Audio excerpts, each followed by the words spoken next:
Okay. Okay. Yeah. Dolby Atmos. Speaker placement. Yes. Yes. It's as common as what it was. I've still got to fix this. I've got to make a mark to, a seating platform. 'Cause it's a little bit jaded. It's getting a little bit worn. Let's just tighten that down. Oh. Mind you, it's not bad. It's not pretty bad, you know. I mean, this costs next to nothing. Yeah, this thing with overhead surround, you know. Oh my goodness gracious! You know, here in the UK, we've had some cinemas selected, Dolby Stereo cinemas, that have had speakers flush in the ceiling. Oh gosh, I'm thinking of the Odeon down Bournemouth. What was called the Goemon. A long time ago, you know, I got this picture found this picture on the internet. Someone took a picture of, you know, this would have been around, I don't know, maybe it would have been around January or February of 1978. Maybe January, February, maybe March. I mean, judging by looking at the conditions, I would say it was pretty winter time sort of thing, because everything looks a bit wet. I don't think it'd be the summertime, even though it played for months. And I mean, if you had to queue in, you queue down this end, yeah, and it goes all the way back round the back of this building, down Westover Road in Bournemouth, to go into screen number 1. Screen number 2, that's screen number 2, and that's screen number 1, and then you queue all the way around, and it met more or less halfway behind the back of the cinema, where you can hear Star Wars playing in screen number 2, because they had these big gigantic doors where, you know, you bring in things that you just can't bring in through regular doors, you know, because of the size of it. And you can hear it playing. If you put your ear up close to the door, you could hear it playing. You could hear it playing like... But I don't understand what's going on, because I haven't seen the film yet. Okay? Or if you have, you know where it's about, you know, and it's almost finished. And then the queue starts moving around, but then the queue starts building up again. And back then you can only get in to see maybe 3 performances per day. Today it's a little bit different.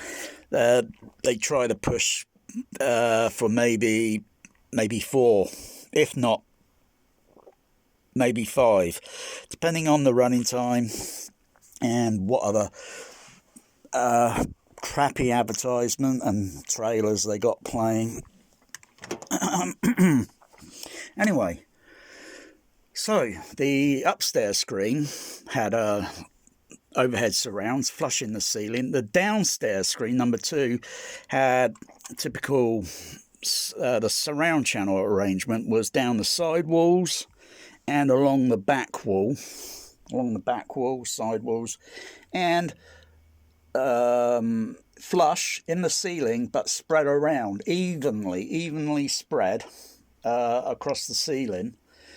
I think maybe about 6 speakers in the downstairs one, in the overhead surround. For the overhead surrounds, I think the back wall had 4 surrounds on it, and I think the side walls, each side wall was about 1, 2, 3, 4, possibly 4 each side wall, because it was a rather long, lengthy auditorium. The upstairs one, there's no pictures that show any detail of the surround layout for screen number 2, because it was it was divided up into tiny little screens around about 1989. They closed it down, and then it took about a few months to gut it and build in these little shoebox. Yeah, and they still got the existing screen that's way at the back. But it is terrible to watch a movie back then. Now, this no longer exists. It's all closed down. It got closed down a couple of years ago when it changed from Goemon to Odeon during the 1980s. I think it changed to Odeon Cinema. There's a bit of a cat claw there. Bit of a cat claw. Yeah. So it's when my cats, they start sticking their claws in the carpet. That's probably when they go outside. It's like us when we cut off our fingernails, but cats, they shed their claw and it grows again. They grow a new one. Yeah. So this was a long time ago, sort of thing. There are other old pictures, new pictures, when the auditorium was closed down, and showing pictures of like where the original speakers, the overhead surrounds, were in the ceiling, but they got wood put over it, and it's painted over, you know. So I know where the originals were. Anyway, there's still pictures of the existing original overhead surround here in screen number 1. This was a Cinerama screen, so I saw Star Wars in 2 different sort of, you know, and wow, for the price, for a child, that's pretty cheap for Dolby stereo. Oh, yeah, okay. Here,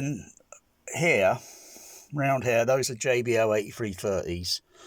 And they're going all round there, a few in there, at this angle where the projection is. I don't know who designed that for the surrounds. When they did the, I think the refurbish 1999, basically they were just doing it up just so they can get bums on seats for Star Wars sort of thing. There are a few in the background on the wall, just one over there and one up there, but you can't see it because the picture's too dark. Anyway, the existing original overhead surrounds are there, one over, hang on, one there, there, one over there, and the other one, because whoever took the picture, even though he's probably using a wide angle, because it looks like it's a little bit curved here, so he's using a wide angle lens on his DSLR. He should have moved it back a little bit more, adjusted the, you know, and probably put it on focus, but he probably had his ISO, it looked like he had the ISO level turned up a bit, and he's got it, you know, without the flash, he's just got the ISO level turned up, which, oh man, you know, you can still, I can still see the overhead surrounds, yeah. And that was back, oh, I guess those speakers were put in years ago. You know, that's pretty creative, you know. Overhead surround, you know,